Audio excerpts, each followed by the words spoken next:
अस्सलाम वालेकुम।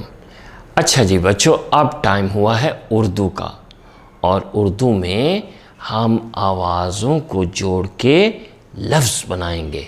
तो तैयार हैं सब? तो ये रहा हमारा पहला लफ्ज़।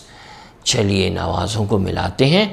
आवाज़ें आपको आती हैं और इनको मिला के हम एक लफ्ज़ बनाते हैं।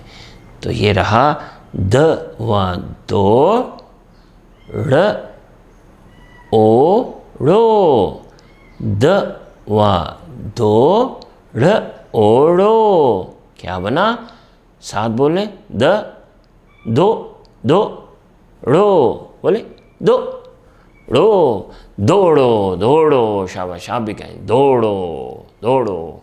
चलिए अब ये लफ्ज़ आप अपनी कॉपी में लिखें। अब चलते हैं अगले की तरफ। तव तो द अदा, तव तो द आदा। क्या बना? तो दा, तो दा। मिला के बोले तो दा, तो दा, तो दा। शाबाश, तो दा। फिर क्या है? रव रो, रव रो कव को, रो को, रो को। क्या मिला? क्या बना ये? रोको, रोको, रोको, रोको। आगे क्या है? डव डो ल ला, डोला, डव डो ल ला, डोला। क्या बना? डोला, डोला। आप भी कहें डोला, डव डो ल ला, डोला। चलिए ये भी अब अपनी कॉपी में लिखें। अगला क्या है? अगला है रव रो त ता, रोता, रव रो त ता, रोता, रव रो। कहिए रव रो, कहिए त ता। क्या? ता, रोता, रोता। फिर क्या है? म मा रव रो, मारो, म मा रव रो, मारो, मारो, मारो। आपको पता है ना किसी को मारना कितनी बुरी बात होती है, हैं?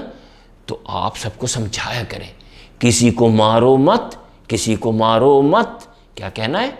किसी को मारो मत। अल्लाह मियाँ नाराज़ होते हैं। जब आप ये कहेंगे ना तो लोग आपसे बहुत खुश होंगे, अल्लाह मियाँ बहुत खुश होंगे कि आप लोगों को अच्छी बात बताते हैं। किसी को मारो मत, चाहे वो जानवर हो, चाहे वो पौधा हो, चाहे वो कोई और बच्चा हो, किसी को मारो मत। एक साथ बोलते, किसी को मारो मत। शाबाश। अच्छा जी, कुछ लफ्ज़ ये और भी हैं यहाँ, इनको भी बोल लेते हैं। म व मो ओड़ो, मोड़ो, मोड़ो, मोड़ो। अगला क्या है? रव रो न अना, रोना, रव रो न अना, रोना। फिर क्या है? तव तो ड़वड़ो, तोड़ो, तव तो ड़वड़ो, तोड़ो। फिर क्या है? जव जो ड़वड़ो, जोड़ो, जव जो ड़वड़ो, जोड़ो। चलिए अब आप सारे ये लफ्ज़ अपनी कॉपी में लिखें। कोशिश करें कि आप दो दो दफ़ा लिखें और बोल बोल के लिखना है। अल्लाह हाफ़िज़।